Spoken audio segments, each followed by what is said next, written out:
Welcome to NBC 12. This is Jennifer Ryan from Richmond, Virginia. It's a bright and sunny morning here in Richmond. Hope everyone has their coffee ready. Does anyone have any fun plans for July 4th? Everyone be safe, don't drink and drive. Tonight's top story is Baby Doe from Indiana.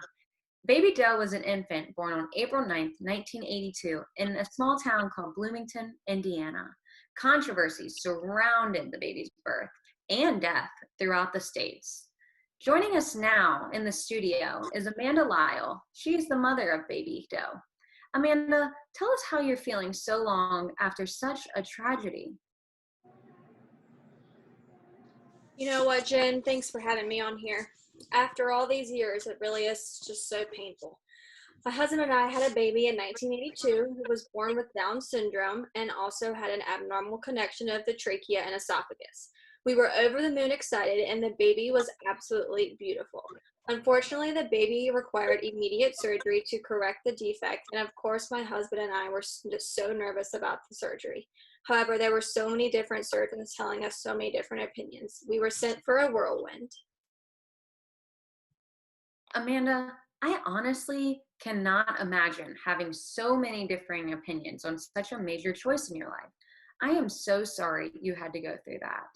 Today, we actually have two doctors who weighed in on your case. We will now speak to the OB who took part in your case.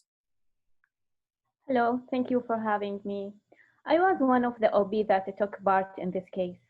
After a lot of research and deliberation on my part, I recommended that the family not to pursue with this treatment. A child with both Down syndrome and tracheoesophageal fistula would have had just a 50% chance of surviving the surgical repair, and honestly, a bleak prospect if somehow the child survived. The treatment would have just lengthened the child's pain and suffering, so I felt that the baby should be made comfortable upon birth and the family to focus on the little time they had with the child. Thank you so much for joining us, and thank you so much for sharing your side of the story. The second doctor we will be speaking to today is Dr. Charles Everett Koop. Dr. Koop was serving as the Surgeon General of the United States during this time. We will now go to Dr. Koop. Thank you, Jen.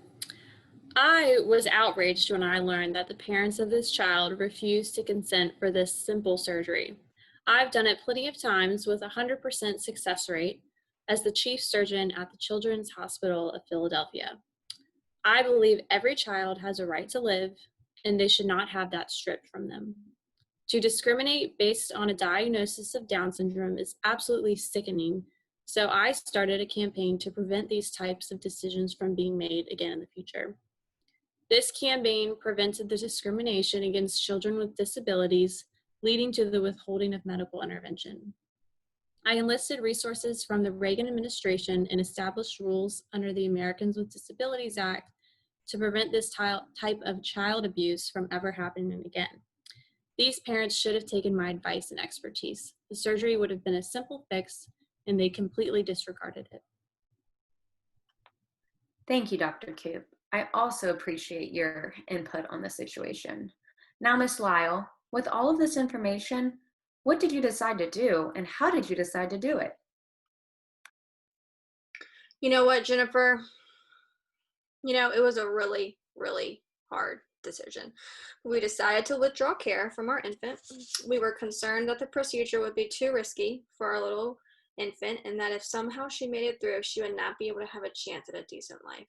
The statistics about chance of survival and the awful prognosis that our OB shared with us was extremely hard for us to hear. I am so sorry you had to go through that. I honestly can't even imagine. This is such an ethical dilemma. We are now going to break for commercial. And while we are at commercial break, we are going to do a brief poll for the audience.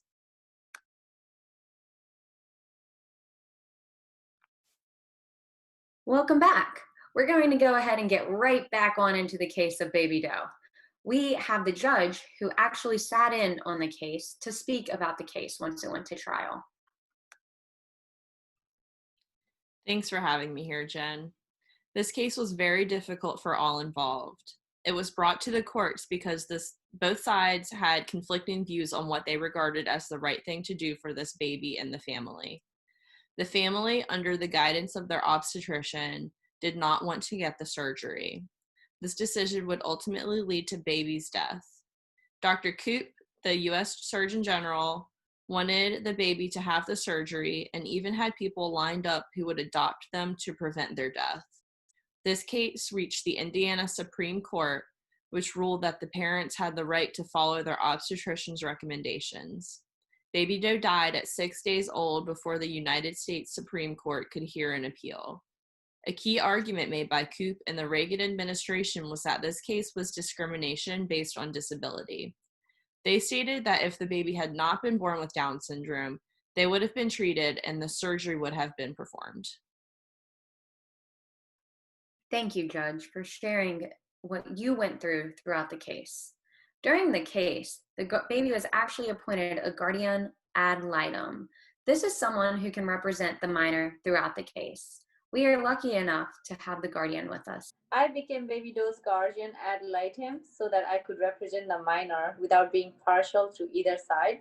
I appealed the decision of the probate court to the Indiana court system and then to the United States Supreme Court. Sadly, Baby Doe died while her case was being appealed.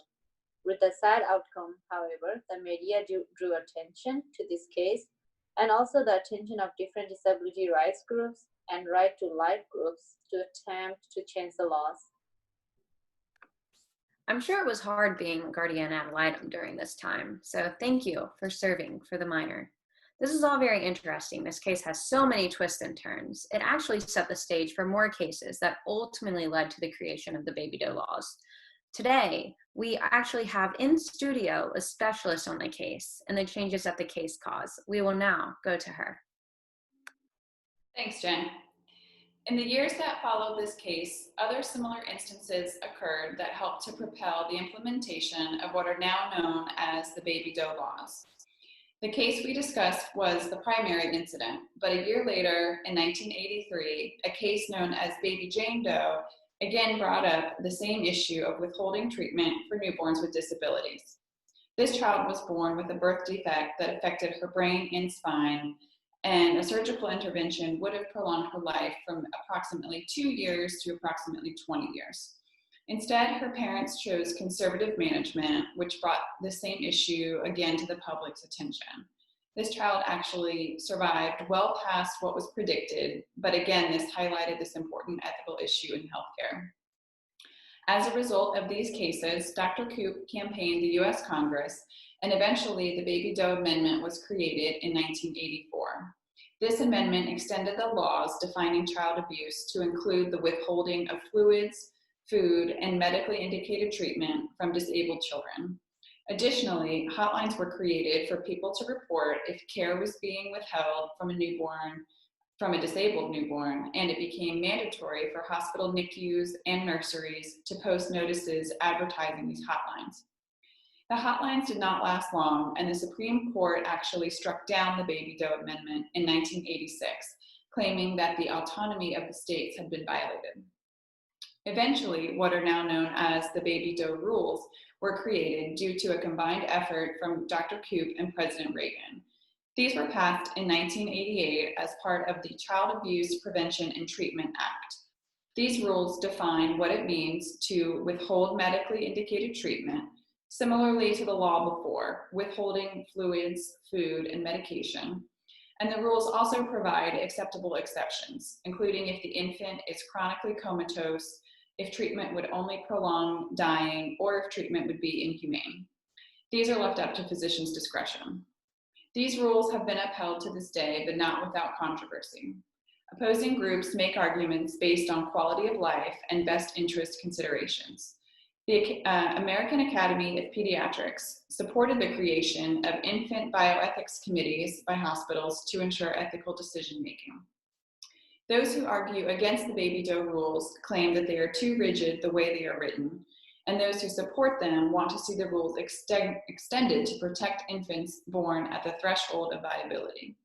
There is continued controversy around these rules today without a clear resolution. Back to you in the newsroom, Jen. Thank you, Sarah, for your expertise in this situation. So much has changed after the decision of these parents for what to do for their children. Laws were changed, changed again, struck down, and recreated. One could argue that the parents' autonomy regarding their children's care was threatened by the state, while one could also argue that the choices of the parents made did not follow the ethical principle of beneficence. This story is a huge ethical dilemma and will continue to be talked about for years to come. Thank you all for joining us here on NBC 12 to review this story, and I hope you all have a great sunny afternoon. Bye.